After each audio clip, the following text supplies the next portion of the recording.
is up, you guys? How are you all doing today? I hope you guys are doing fantastic as always. So just getting straight into it. I know lately I've been on a little bit of a hiatus with the videos. I do apologize for this. Currently I'm in the process of transitioning into a new job, which is going semi-smoothly, so that's kind of taking up a lot of my time. In addition to that though, I actually have been working on a number of videos as we are speaking.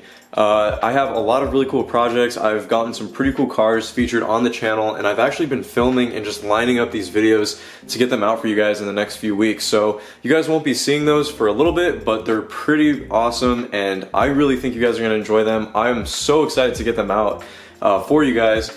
But if you follow me on my social media, you guys will kind of get a few hints as to what I've been filming lately and stuff. And just some pretty cool cars, some more content for the channel, and some really good stuff overall. So just wanted to give you guys a little bit of an update on that stuff, but let's get right into the rest of the video today.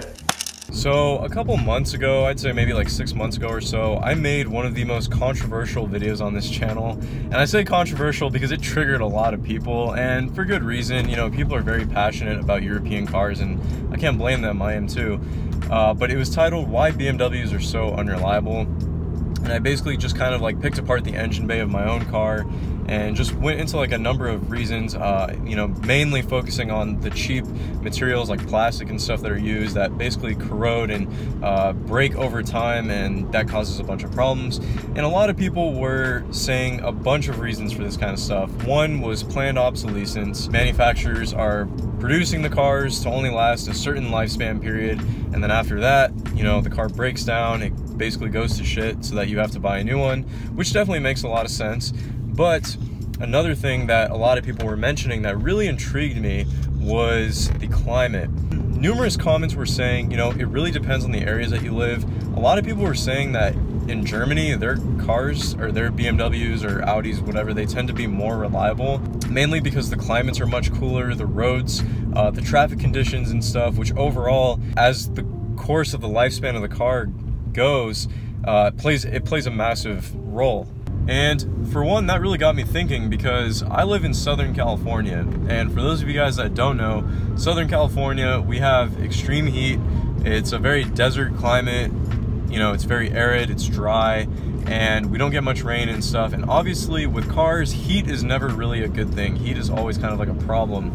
And over here where we deal with extreme heat temperatures and stuff, it just got me thinking, the fact that the N54 motor in my car specifically, or just with any 4-cylinder, 6-cylinder, 8-cylinder German car, they tend to run pretty hot for the most part. And then on top of that, paired with the fact that you have these extreme heats, the way that these cars are manufactured straight out of the factory is for a German audience primarily. You know, they build the car mainly in Germany. A lot of the parts are sourced from Germany, and they're built with that sort of climate in mind, not really factoring in the fact that these cars come to much different environments. Now with that being said, one guy actually reached out to me on Instagram, and he messaged me saying that he was a former, you know, like master tech at BMW. He was a mechanic, and he had done that for over a decade, and he was saying how the climate, especially in areas of the United States specifically that are really hot, have dry air and stuff, are detrimental to the overall lifespan and the overall condition of these cars.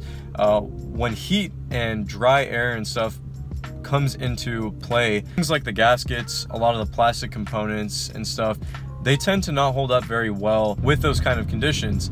And because of that, then you have parts that start to prematurely fail. You have, you know, like your coolant tank will crack, valve cover gasket will start to go bad, and then your car will start burning oil, the oil pan gasket might start to leak, and it's just a number of things. Now, these are things that, of course, with time on almost any car, they have to be replaced no matter what, but the climate accelerates the deterioration of these parts and causes them to fail prematurely.